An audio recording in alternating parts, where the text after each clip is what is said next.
Hello, you're very welcome to Season 2, Episode 9 of the League of Ireland podcast here on FinalWhistle.ie. I'm your host, Kieran Callan, and here's what we have coming up on this week's podcast. Alan Cauley will be discussing all things League of Ireland with us, while later on the programme we will have Brandon O'Callaghan giving us all the updates of what's happening down at Waterford FC, and also we'll have Georgie Poynton discussing his life at Drogheda United now that he signed for them this season. Coming up next is Alan Cauley. I'm delighted to be joined by RT pundit and former League of Ireland player and podcaster Alan Cauley. Alan, you're very welcome to the programme. Thanks, Kieran. Thanks for having me. Alan, first of all, it's great to talk to you because it's been such a long time. I haven't seen you in Oriel Park in what you only regarded as an age. Yeah, well, obviously with the pandemic and of course everyone's life was disrupted, so it was great to get the crowds back when we did, but it's just the way things have transpired down with the games. I'm at a lot of Dublin games on a Friday night because I often do the radio as well before the matches, so it hasn't allowed me time to get up to Oriel Park as much as I would want or as much as I've been up pre-pandemic, but don't let that spoil the chat here on. Absolutely not. Alan, I was listening to your podcast during the week and you had a very in-depth conversation with Jack Byrne where he spoke about his friend coming on board after his father passing away at a young age to kind of guide him on the next steps of his footballing journey.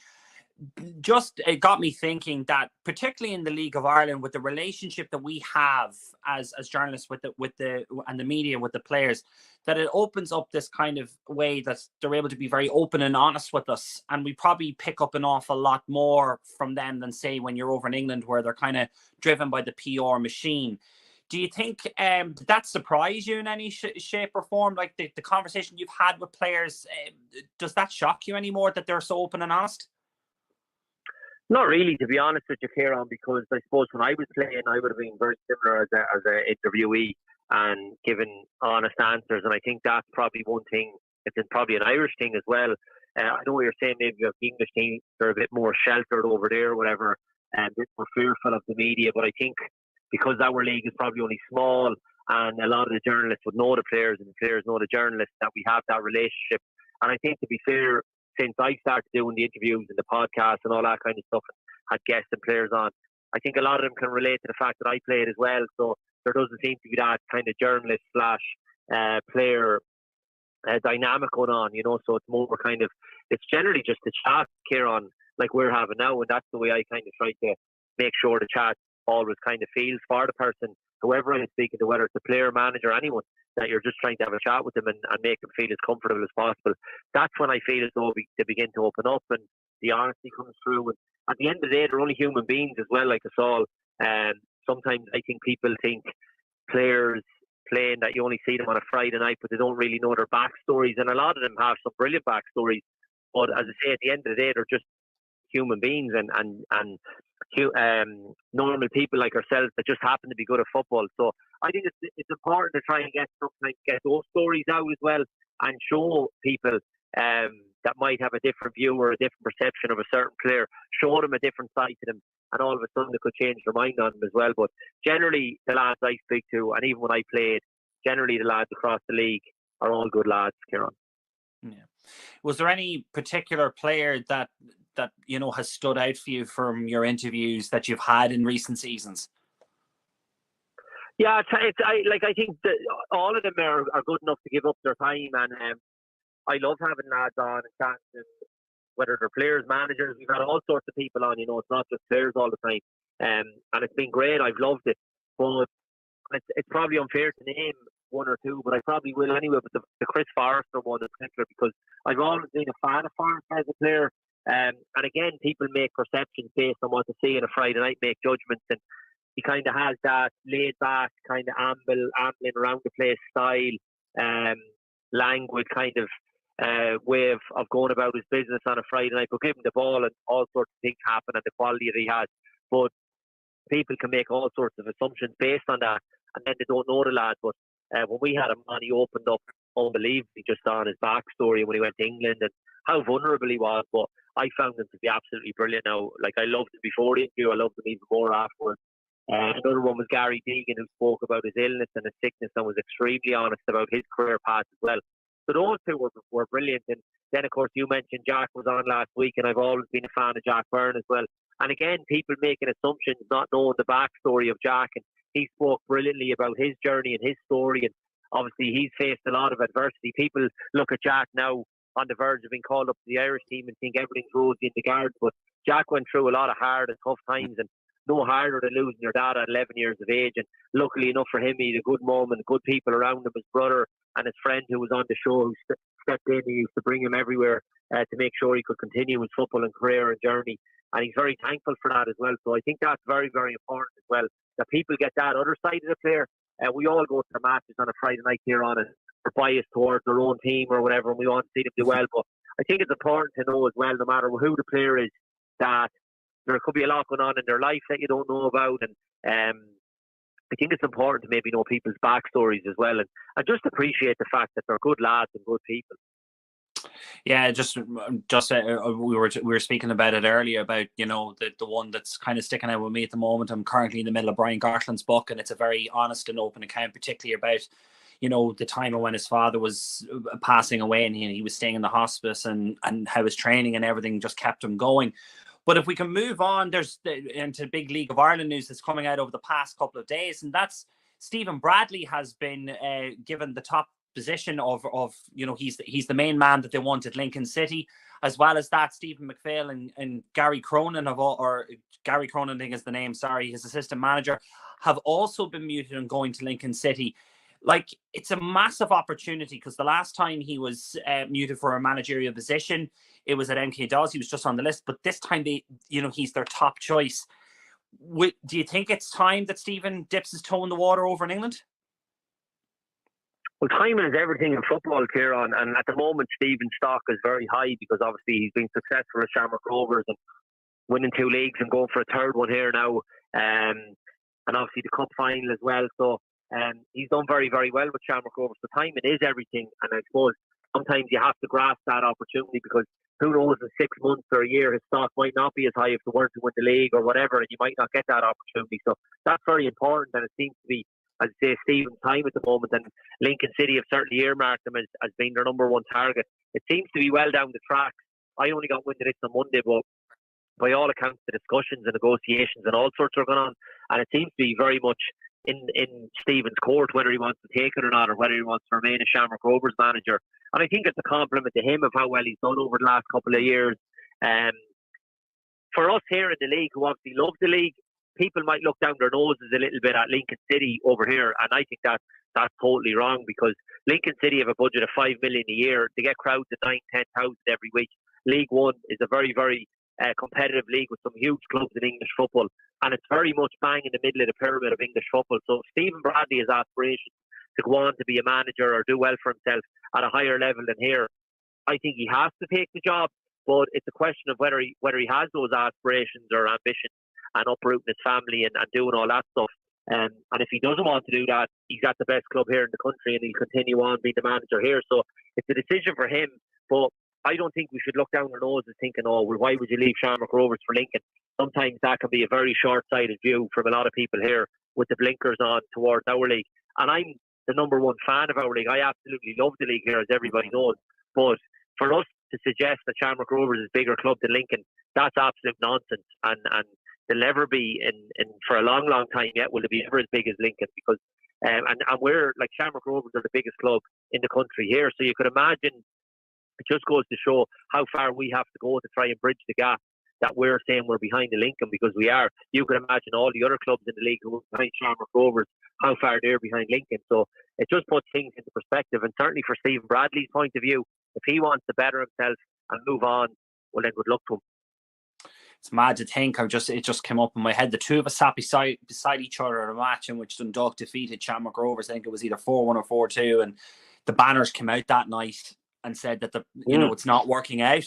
And then all of a sudden it is, and he's on high stock now, as you say. It's crazy how quick football can turn around. And that's exactly it, Kieran. Like, it just goes to show you, fans can be very fickle, and he faced a period at that time when he was really struggling for his job and hanging on by his fingertips. He was about to get the sack, but Shamrock Rovers stayed loyal to him. It proved to be the right decision. He stuck it out as well and turned things around and went on to be very successful. And now, as you say, his stock is very high. Hence why Lincoln City have earmarked him as their number one target, and looks like he could go. So, as I say, that's football. There's ups, there's downs. Time is everything. If he was to stay here with Shamrock Rovers, I think the big thing that probably will here with leagues and cups, he still wants to kind of make an imprint into Europe the way maybe a Dundalk did, or the way Michael O'Neill did with Shamrock Rovers years ago, and have an opportunity to do that. But that's the decision for him to make. And when he weighs it up, do you think moving over to England with Lincoln City is a better move than hanging around here and playing 3 or 4 games and maybe getting into a conference league with Europe? That's a decision for him to make. But for anyone to suggest that it will be a move backwards, I wouldn't agree with that at all. Just moving on to the league as a general, has it surprised you this season that Derry sit here top of the pile, considering the aggressive recruitment that Rory Higgins and the club have had, and also the resurgence, if we could say, with Stephen O'Donnell at Dundalk and Tim Clancy at St. Pat's? It's been a very exciting season so far. Yeah, I think it hasn't surprised me with Derry, because Rory Higgins is a very good manager, and you think of towards the end of last season as well, they finished the season very, very strongly, and I think they were unbeaten in 7 or 8 matches towards the end as well. So they carried that form into the start of the league, and obviously with better players as well, because they brought in a lot of top quality during the off season. So it hasn't surprised me that they're at the top. I felt at the start of the season they were going to be the closest challengers to Shamrock Rovers, and that's the way it panned out. I still had Shamrock Rovers down as favourites, and I would still have them as favourites at the moment. If Bradley was to leave, I might change my view on that, because that could derail them, certainly with a new manager coming in. But if he's to stay, I'd still have them as favourites. But I think Derry certainly have showed so far in the campaign that they're going to maintain this title push, and I think we all need to see them maintain the title push as well, because you look at the other clubs. You mentioned Stephen O'Donnell. I've been impressed with Stevie. Not so much impressed because I know Stevie's obviously, he was a brilliant player. I know him very well. He knows the game very well. You look at the job he did at Pats, he did a brilliant job as well. I just felt it might have taken him a little bit more time, but he's gone about his business lovely and quiet under the radar. And Dundalk, he has been sitting third at the table in a nice position. And I said at the start, if they were to finish third, qualify for Europe, and let Stevie build on that, that would be a great season in the first year, and it's certainly panning out that way. So the other clubs then, I've been disappointed with Sligo Rovers. I know they're sitting kind of there in that group with just below Dundalk with Bows, Pats and Sligo Rovers, but I don't think they've been that impressive, to be honest with you. I think Bows have been very much hit and miss, but I think they'll get stronger as the season goes on. And Pats have been a bit of a disappointment after the good start. And Tim Clancy finds himself now in a bit of a position where he's under a little bit of pressure just because of the results. So, and below that, I've done well considering the resources. Damien Duff will certainly be disappointed with Shelburne and the results they've had, and I think they've lost 3 on the bounce now. He'll be kind of hoping things turn around for him. I'm going to Talca Park Friday night to watch him against Sligo Rovers. And then you have Finn Harps and UCD, and I watched Finn Harps a couple of weeks ago, and they're no great shakes. They're fighting relegation, and we all know that. And UCD looks like they're doomed already. So I think the league has been broken up into 3 already, with the top 2. Then you have 4 and 4, and I think that's the way it'll remain, Kieran. Just in relation to yourself, Alan, you've come into a little bit of criticism over your comments there on RT last week. How have you found the reaction? Do you think that, owing the fact that you're from Sligo, you played for the club, that you're kind of your heart set in it? Do you think that the reaction was a little bit harsh? That's news to me, Kieran. What criticism was that, or what comment? Well, apparently there was a reaction to his honest comments during the RT coverage saying Sligo were poor as a Sligo person. Yeah, well, that's my honest opinion. They were desperate for an hour.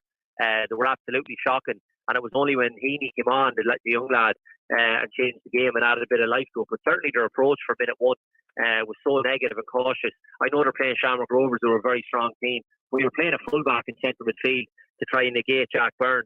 No wit in the team whatsoever, no ambition to try and go out and try to win the game. And it was only, as I say, when the changes were made, but the changes were made were kind of fluky enough in the spot that Shane Blaney came off injured and Robbie McCourt came on. He wouldn't have taken Shane Blaney off only because he got injured, but Robbie McCourt added so much more because he likes to get forward and he's a better full back. Shane Blaney's a centre half playing left full. So the team selection, the approach, all that was wrong, and for an hour that was the way it was. got out of jail really with the point, but Shamrock Rovers lost that game with 2 points dropped from them. They were in total control of the game. I didn't go with that criticism, but that's me honest to you, Kieran, and that's what I'm there to give, is be honest to you. Whether I'm Sligo or Dundalk or Galway or wherever else the case may be, I'm watching matches every week, and as I say, the potential that's in Sligo Rovers, the resources they have, they want for absolutely nothing. I think they could be doing far more than what they're doing at the moment. Before we let you go, Alan, just for those people that might not have heard your podcast or might want to tune in, what is the podcast? And it's out every week. Yeah, Cauley's Call is the name of it. We're into season 3 now. We've great sponsors in Benetti Menswear. Stewie co-hosts with me as well. We have a show every week. The odd week we just have ourselves chatting and reviewing the matches, but generally we have a guest in, either a player, a manager, or somebody involved maybe in the league, FEI staff, or whatever the case may be. So it's gone really well, Kieran. I really enjoy it. You know how much I love the league, and I absolutely do love it. Oh, yeah. And yeah, it's gone really well, and as I say, I really enjoy it. Well, we're going to let you go. We're apologise. We know that you're going off to coach some kids now. So listen, thank you very, very much for taking the time. It's taken us a couple of goes, but we've gotten there. And as always, we really, really appreciate your time. Absolutely no problem, Kieran. Thank you. You're very welcome back to the programme. Our next guest to discuss all things Waterford FC is a Final Whistle correspondent, Brandon O'Callaghan. Brandon, you're very welcome to the programme. Thank you. Thanks for having me. Brandon, first of all, if we can just talk about Waterford in general, you know, the consensus was that there was an awful lot of hope and optimism. You're currently third position in the table. It hasn't gone that well. Like, can you put your finger on things, or is it just is it a plethora of things that the problems? Where do I start? I know we're third in the league, but we're 12 points behind Cork City already. What is it? 14 games in. I think there's been a few problems. I think players have underperformed. I don't know whether the case of players thought they were maybe too good to play in the first division. I could be wrong. I'm only assuming. The manager situation didn't work out. Everyone knows about rumours of unrest behind the scenes at the club that have been going on for the last few years. Is it all starting to take its toll? I don't know. Like I said, we're still third in the league, but everyone expected Waterford to walk this league really this season before a ball was kicked. It just hasn't gone right. Obviously, there's a lot of football still to be played, but it's not good. It's not good. They played Athlone on Monday after a good result down in Wexford, where we thought, okay, we're gonna get back to the way we were before. And Athlone should have been 3-0 up before Waterford even scored. Lucky to get out of there with a win. Got out of jail really. So no, things just aren't clicking for Waterford at the moment. Pre-season was very, very strong. They had some very, very good results, including a victory over Dundalk. Ian Morris, a manager that has won 2 promotions with Shelburne. He was then let go at the end of last season, so he was brought in with that kind of caliber and pedigree of a manager that knows how to get a team promoted. Like, you know, all the good signs, the fact that he retained also an awful lot of the core group of last season of the team that did get relegated, you would have thought that with a manager who knew how to get out of the first division, that this was going to be a very good season for the club. Absolutely, and I think a lot of people were excited by the appointment of Ian Morris. He was a name that was mentioned at the start as someone who could have come in to replace Bircham. He's a young manager looking to make a name for himself. He has experience in the league, having played in it. He knows the players. He knows coaches. He has links. Like I said, in pre-season we got the ball down. We played football. We beat Dundalk 2-1. We drew with Bowes when we possibly should have beaten them. We had a good result against Derry and beat Cove Ramblers 5-0. All performances I was very impressed with personally. And even going into the first game of the season up in Athlone, we got the ball down, we played. Yeah, it was on an AstroTurf, but we got the ball down and we played football and we looked like a Premier Division side. And for whatever reason since then, things have just completely gone off the boil. Players have underperformed. Morris's tactics were, I think, a little bit, came as a surprise to many supporters. A lot of it was long ball to one striker up front. It was bypassing the midfield. It was as soon as Brian Murphy was getting the ball, it's like he was instructed to just go long, play on the counter, and it just wasn't working. A change had to be made, I think. I'm just looking at the managerial changes. Like in the past 2 seasons, like we're talking about, since Alan Reynolds left, he went to Dundalk as assistant manager under Vinnie Perth and John Gill. He's now up at Derry City. But since he's departed, there's been John Sheridan, Fran Rocket, Kevin Sheedy, Mike Gagan, Mark Bircham, Ian Hedden, who stepped in for that playoff match, and now Ian Morrison. You don't have a manager currently at the moment. Like, that high amount of turnovers doesn't bring stability. It doesn't bring continuity. All the buzzwords that you need in order for a successful team. But it doesn't bode well when there's that kind of constant hiring, firing approach at a football club. Not a bit. For the first time in a long, long time, when Bircham came in, Bircham was supposed to only take the job for a few weeks as far as he was concerned. Yeah. And he was told not to go near it. A lot of peers and colleagues told him, don't go near the job. But as he said, he loves a challenge, so he relished it. After a few weeks, good start under his tenure, he signed a 2.5-year contract. And it was the first time Waterford fans could actually say, finally, we have stability. We know who's going to be the manager of the club in 2 years' time. Contracts start being given to players. I think Phoenix was tied down on a 1.5-year contract, Phoenix Patterson. Junior Caterna signed a 2.5-year deal, if I'm right in saying that. And things were promising. And then the sacking of Bircham right before the playoff just brought all that into disarray. And like you said, I don't know how many managers you named there in the last 3 seasons, but it doesn't bode well. And from the outside looking in, the club is a bit of a laughingstock. 7. The club is a bit of a laughingstock from the outside looking in at the moment. There's no stability. We don't know who the next manager is going to be. We don't know when a new manager is going to be announced. There's no rumours really circulating at the moment. There's no whispers going around. So it's worrying times. When you look at also when Richard Forrestor arrived in as the new owner, there was this massive wave of optimism as well. He seemed to be very public, seemed to be very open. He was very appreciative of the fans and the club as a whole. I think he really bought into that community ethos. I remember even last year, like some of the buzzwords he was saying was that you'd want at your club, and it seems that when that fractious relationship, well, I wouldn't call it that fracture, happened between himself and Mark Bircham, all of that seems to have broken down completely. It was like a house of cards kind of moment. I think it was a shock to many fans, well, to all fans really. Like, in fairness to Richard Forrest, he was a breath of fresh air when he first came in, and he still goes to every Blues game. He still goes to every game, and he's still liked by the fans. So it's not a case of people want Richard Forrest out or anything like that. But they really did question that decision to sack Bircham. Maybe he had his reasons, but it was the timing of it, Yeah. And Bircham wasn't everybody's cup of tea down in Waterford. There was people questioned some of his methods, some of the way he called out some of the players after performances. But that being said, you don't do that. You don't sack a manager. What was it, 4 days before a playoff, a one-off game? And I think that was the nail in the coffin. I couldn't see us beating UCD after that decision was made. Yeah, but Richie Forrest, he still assembled a squad this season that we thought would go and win this first division. He gave Ian Morris a 2-year contract, so he put the money where his mouth was, and he was determined to get us back up. I think the signing of Brian Murphy, convincing him to resign, was a huge coup. And bringing Wordsworth back as well, we thought, okay, he's serious. He's not here to mess around. He wants to get us back up to the Premier Division. But for whatever reason, it's just not looking likely at the moment.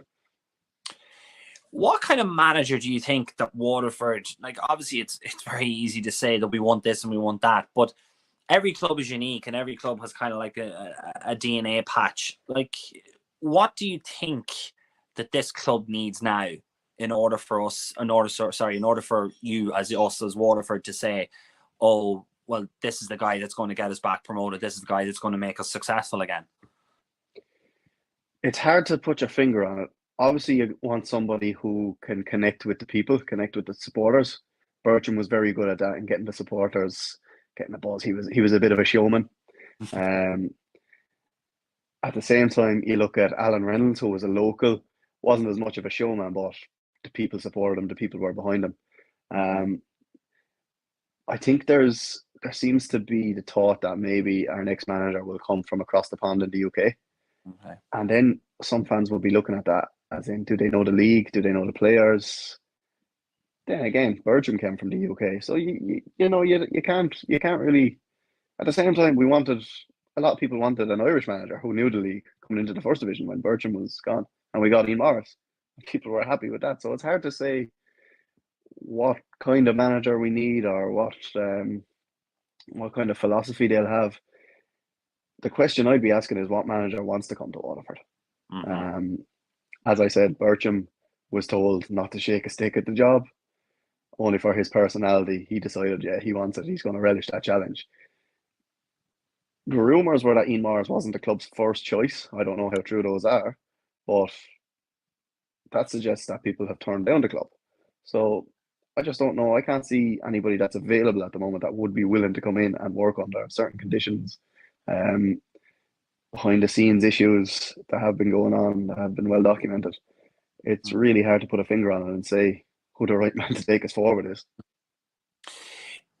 Do you think now with all those, you've spoken about those kind of behind the scenes issues, like people are aware of this. Do you think though that a manager worth the salt is going to have to inform whoever it may be it the chairman, be it the board, listen, you deal with that yourself and let me just deal with the team? I think that needs to be kind of how to say his first kind of order of business. Yeah, absolutely. Deal with the football and matters, the football side of things.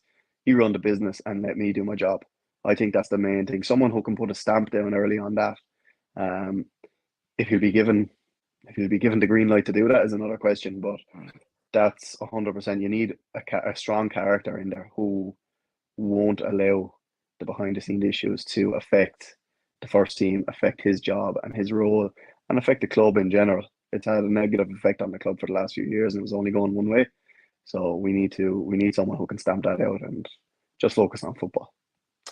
Finally, Brandon, the mood amongst the supporters at the moment, at the end of the day, we talk about chairmans and players and stuff like that, but they all come and go. It's the stakeholders, it's the fans that are the main. Like anytime I've been down in the RSC, the support, the noise, everything has been fantastic. What's the mood amongst the camp, so to speak, amongst the Waterford supporters? What are they feeling at the moment? Is it just a here we go again, or is there going to be a new wave of optimism when a new manager comes in? I think it's a little bit of both, a little bit up and down. I think there's a little bit of optimism in that there is going to be a new manager eventually. Whenever that's announced, there will be a new manager. July is coming, and we can get some players in.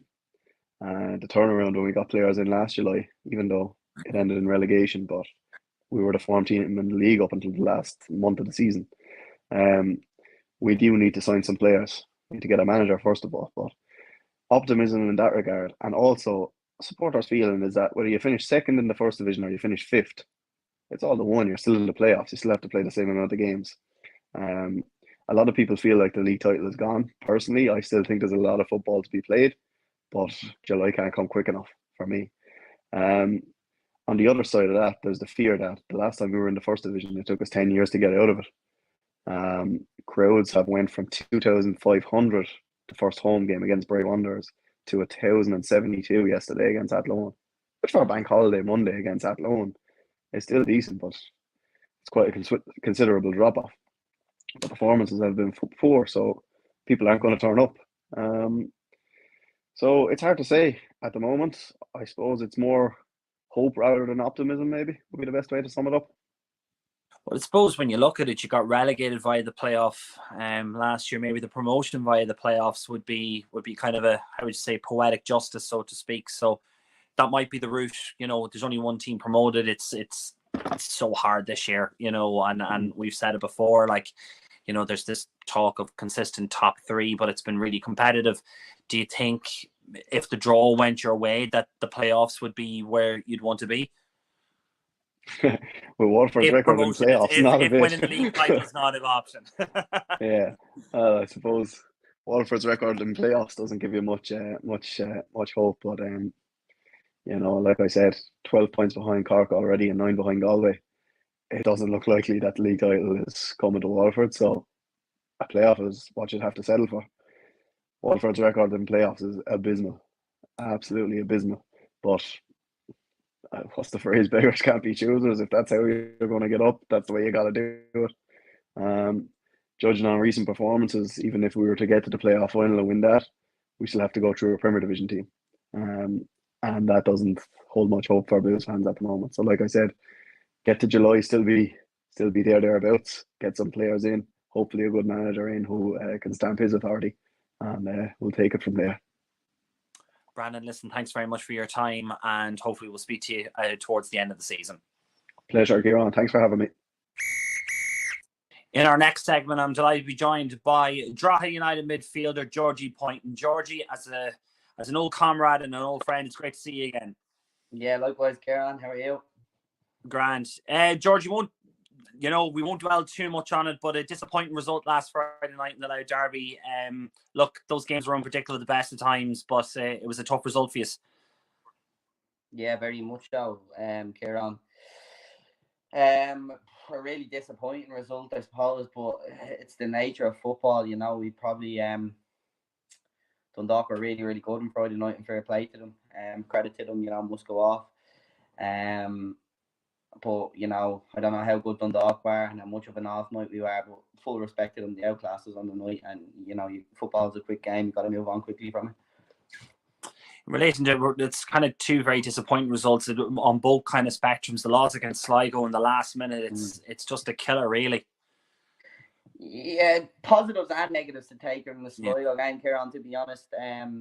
We were 2-0 down after 2 minutes in the game, and we probably shot ourselves in the foot, and then, got back into the game, got a goal before half time, came out second half flying, and then equalised, and then we got a red card down to 10 men, and we weathered the storm, for 30 plus minutes, and then Sligo got a set piece at the end and put a really good ball into the box in the 92nd minute, I think, and heartbreak on the night, but we got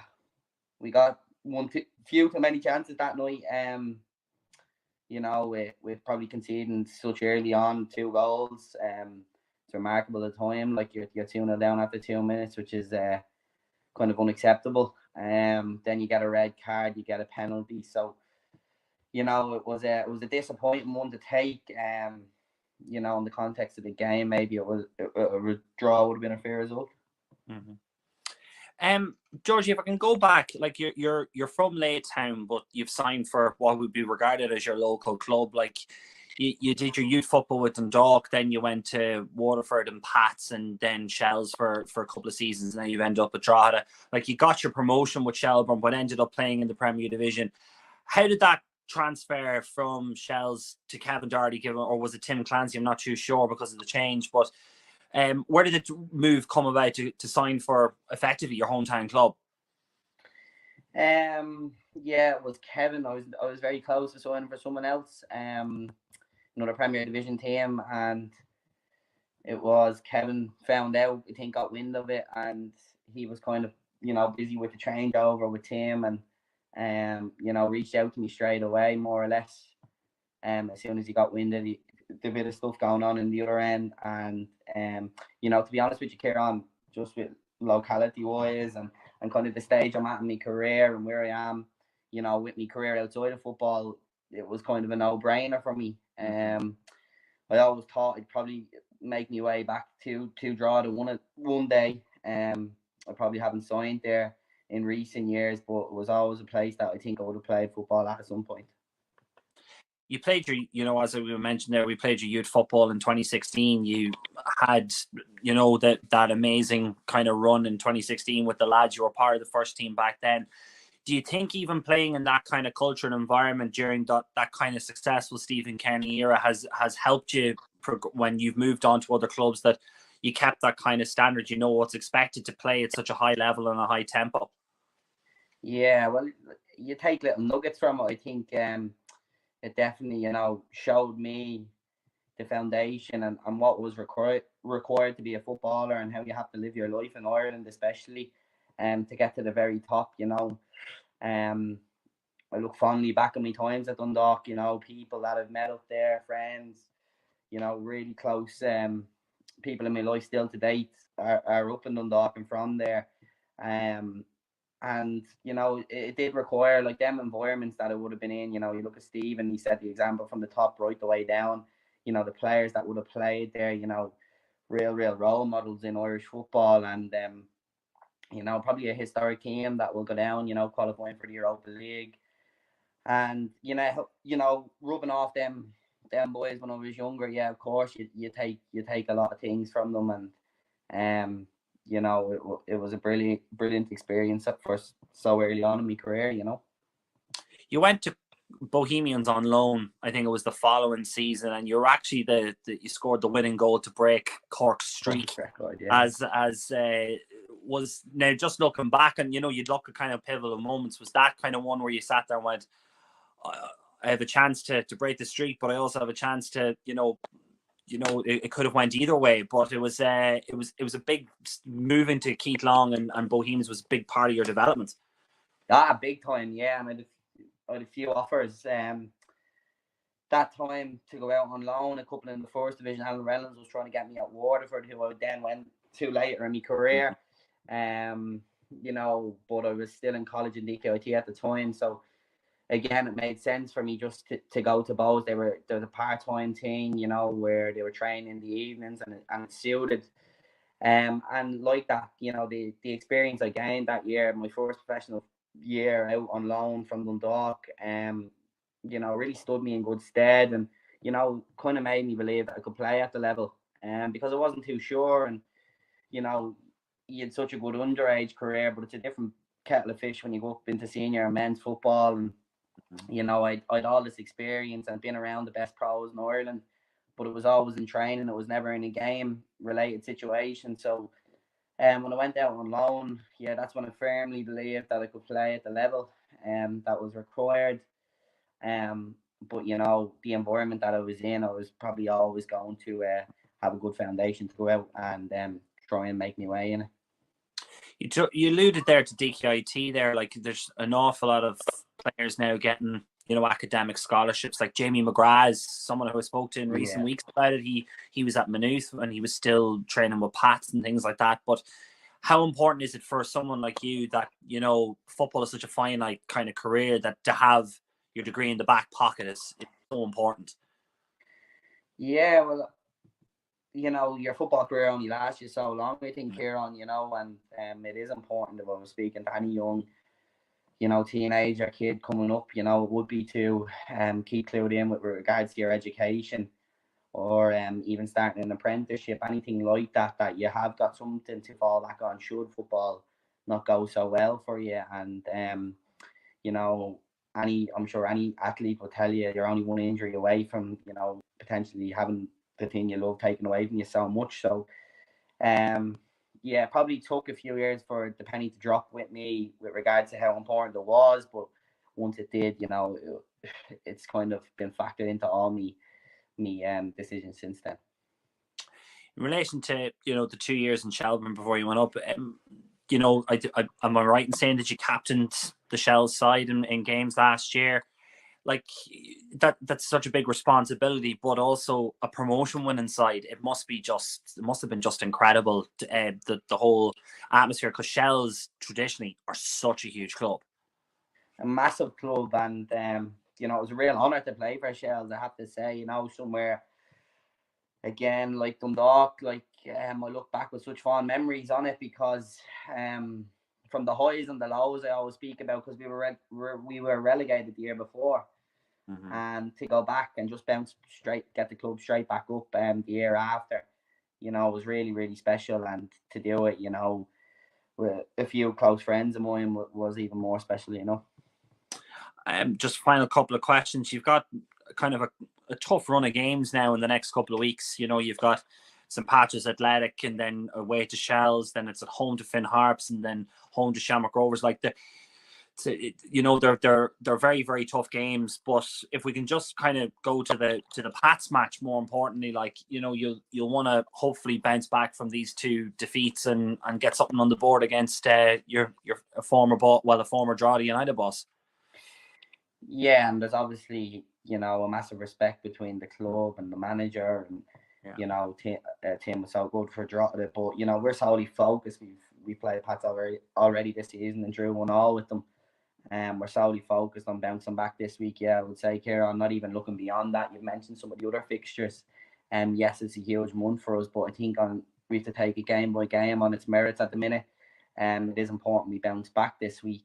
But you know, Pats are no pushovers. They're in Europe. They're pushing for the league. You know, they're up near the top end of the table. And yes, all right, they were beat last week by Derry, but you know, they have a lot of quality in their ranks. But as do we, in fairness, you know, we were 6 unbeaten before the Sligo game. And, you know, we're really unlucky not to get something out of the Sligo game. So it is important that we bounce back this week, you know, and go and put our best foot forward again, because we're a match for anyone on our day, we feel, in the league. And finally, just, you know, from my own experience, I'm now working in Drogheda, so like I've kind of gotten the sense to know the place an awful lot better. Like it's a club, and I think a town and a community that have a massive potential. And I know there's been talk of a new stadium down the pike or down the road in a couple of years' time, like draw a new crowd and a new sense of support at the club. Yeah, you know, it'd be massive, I suppose. You know, you see that Finn Hearts are pushing for something similar. They've been granted their grant to get their new stadium, and I think facilities in this country are so broadly spoke about. You know, you have to look at the likes of Tallaght Stadium. You know, it's state of the art when you walk into it, and to go and, you know, have them facilities in place there would naturally, you know, attract more people into games and make it more family orientated place, I suppose. But you mentioned the fans there and the community. You know, they've been absolutely excellent and supporting the team this year. I've been blown away by them, to be honest. Being local, and you know, when things haven't been going good this year, they've stuck by us through thick and thin at the minute. So I can't speak about the Drogheda fans highly enough, and the community as a whole. Listen, Georgie, thanks very much, and we wish you the best of luck for the rest of the season. Might talk to you before the end of it. Thanks, Kieran. Thanks very much. Thanks for having me. And that's our lot for this week. We hope that you have enjoyed the programme. Our thanks to Brandon, Alan, and to Georgie. And wherever you're going this weekend for the League of Ireland fixtures, make sure that it's a good one. Take care, and we'll see you next week.